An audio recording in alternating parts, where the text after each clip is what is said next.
Master में एक बार फिर से आप सभी का स्वागत है। तो आज का हमारे इंपॉर्टेंट टॉपिक है संसद। जैसे मैंने आप सभी को पिछली वीडियो में बता दिया कि संसद जो है 3 तत्वों से मिलकर बनती है। इसमें है लोकसभा, राज्यसभा और राष्ट्रपति। तो हमारी संसद का जो निर्माण होता है वो 3 तत्वों से मिलकर होता है। इसमें सबसे पहले राज्यसभा, फिर लोकसभा, फिर राष्ट्रपति।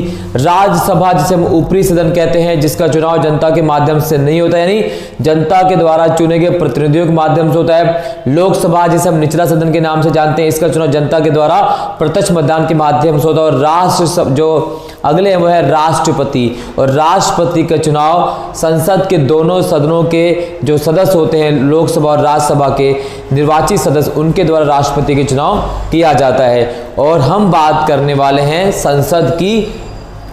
तो जो अगला इंपॉर्टेंट टॉपिक है वह है संसद क्यों। आखिर हमें संसद की आवश्यकता क्यों पड़ी। तो संसद की हमें आवश्यकता पड़ी, इसका सबसे पहला रीजन वह है कानून का निर्माण करना। तो संसद का जो सबसे प्रमुख काम क्या है वह है कानून का निर्माण करना।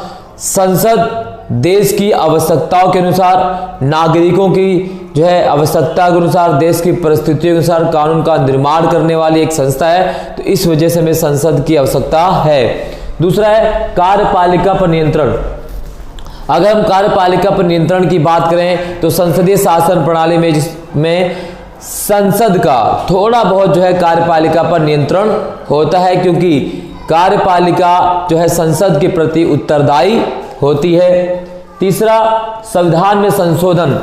संविधान में संशोधन करने का अधिकार केवल संसद को है। जैसे आप सभी को पता है कि अनुच्छेद 368 के तहत, आर्टिकल 368 के तहत, अनुच्छेद 368 के तहत जो है भारतीय संविधान में संशोधन करने का अधिकार संसद को है। और संसद के दोनों सदनों के माध्यम से ही संविधान में संशोधन किया जा सकता है।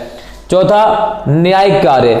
संसद की आवश्यकता में न्यायिक कार्य के लिए भी संसद न्यायिक कार्य भी करती है। फॉर एग्जाम्पल के लिए अगर हम बात करते हैं राष्ट्रपति और उपराष्ट्रपति के उनके पद से हटाने के लिए संसद द्वारा ही महाभियोग लाया जाता है। तो राष्ट्रपति और उपराष्ट्रपति को उनके पद से हटाने के लिए न्यायिक कार्य भी संसद के पास है। चुनाव संबंधी कार्य, संसद द्वारा चुनाव भी किया जाता है। संसद लोकसभा के अध्यक्ष के चुनाव करती है। राष्ट्रपति उपराष्ट्रपति के चुनाव भी संसद के माध्यम से होता है। तो इसलिए हमें संसद की आवश्यकता है। क्लियर। चलिए नेक्स्ट टॉपिक बात कर लेते हैं। कई बार सवाल पूछा गया कि संसद की शक्तियां क्या हैं, संसद के कार्य क्या हैं। तो जान लेते हैं कि संसद के कार्य क्या है। तो सबसे पहला कार्य विधायनी शक्तियां, यानी विधायनी शक्तियों मतलब है नीतियों का निर्माण करना। संसद का एक प्रमुख काम है नीतियों का निर्माण करना। देश की परिस्थितियों के हिसाब से, नागरिकों के आवश्यकता के अनुसार कानूनों का निर्माण करने का काम किसका है? संसद का है। तो हमें संसद की आवश्यकता या संसद की शक्तियों के बारे में बात करें तो पहली शक्ति वह है विधायी शक्तियां। दूसरा है वित्तीय शक्तियां।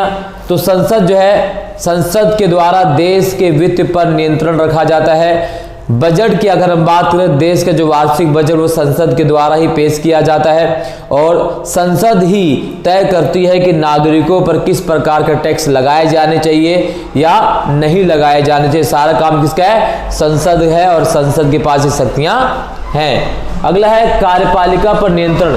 तो कार्यपालिका पर नियंत्रण रखने का काम किसका है? संसद का है। राष्ट्रपति को छोड़कर, चूंकि राष्ट्रपति एक संवैधानिक पद है, तो राष्ट्रपति को छोड़कर लोकसभा और राज्यसभा के जितने भी सदस्य हैं वो संसद के प्रति उत्तरदायी होते हैं। क्योंकि संसद के, यानी अगर हम बात करें लोकसभा में, अगर बहुमत संसद का बहुमत में रहेगा तभी लोकसभा जो है आगे चल सकती है। अगर बहुमत समाप्त है तो लोकसभा भी समाप्त हो जाएगी, यानी सरकारें गिर सकती हैं।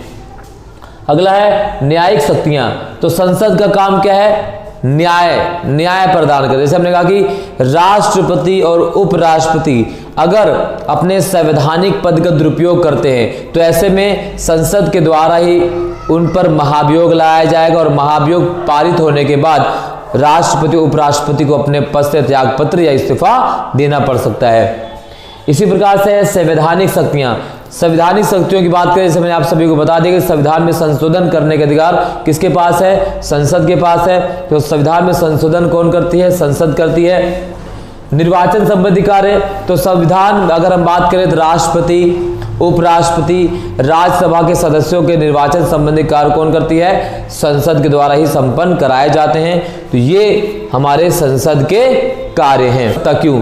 कई बार सवाल पूछा जाता है कि भारत क्योंकि द्विसदनीय विधायिका हमारे पास संघात्मक शासन व्यवस्था है, संसदीय शासन प्रणाली, और हमने द्विसदनीय विधायिका को तवज्जो दी है। तो आखिर द्विसदन की आवश्यकता हमें क्यों पड़ी? क्यों हमने द्विसदनात्मक व्यवस्था को अपनाया?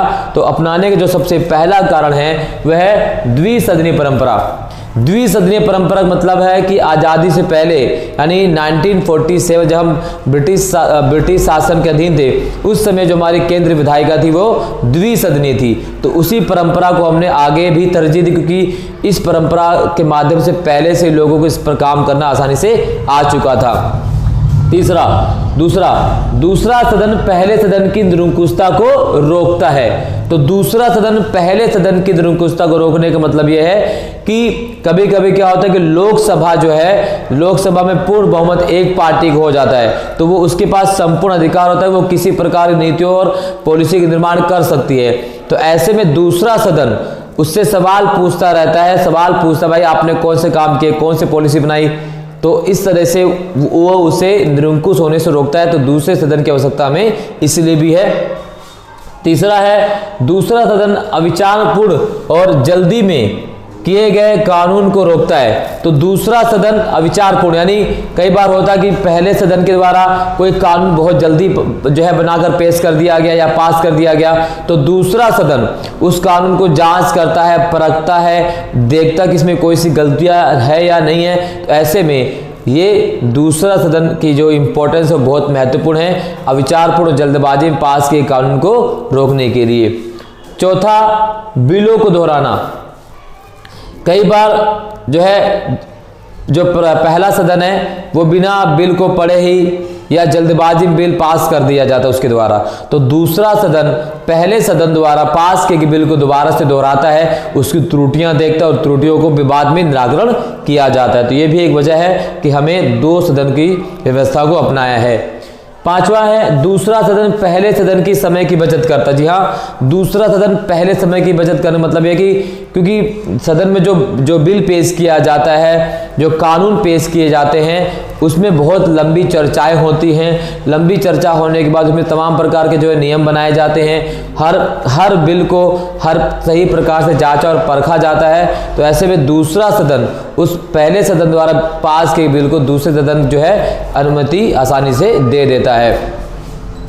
दूसरा सदन संघात्मक राज्य के लिए अनिवार्य है। जी हाँ, क्योंकि भारत एक संघात्मक शासन प्रणाली वाला देश है, तो ऐसे में दूसरा सदन जो है संघात्मक यानी जो संघ की इकाइयां हैं उनके प्रतिनिधि के लिए बहुत जरूरी है। जैसे राज्यसभा की अगर हम बात करें तो राज्यसभा राज्यों का सदन है और उसमें राज्यों के प्रतिनिधि यानी राज्यों के प्रतिनिधि इसमें शामिल होते हैं। तो इस वजह से हमें दो सदनों की आवश्यकता पड़ी।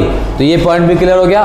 चलिए अब बात कर लेते हैं। आप सभी को बता दूं कि वर्तमान में भारत में 6 ऐसे राज्य हैं जो द्विसदनीय विधायिका वाले हैं।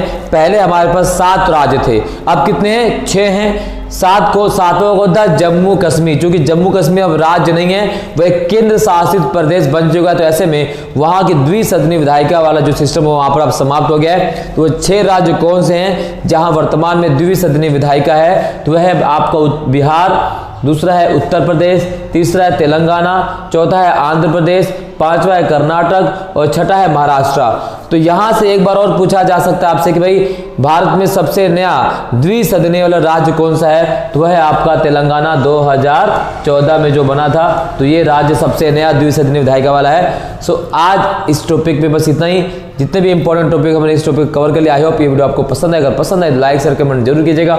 चैनल पर नए हैं तो चैनल को जरूर सब्सक्राइब कर लीजिएगा, बेल आइकन को प्रेस कर लीजिए, क्योंकि इसी प्रकार के इंपॉर्टेंट वीडियो हमारे चैनल में लगातार आती रहेगी। बहुत बहुत धन्यवाद। जय हिंद।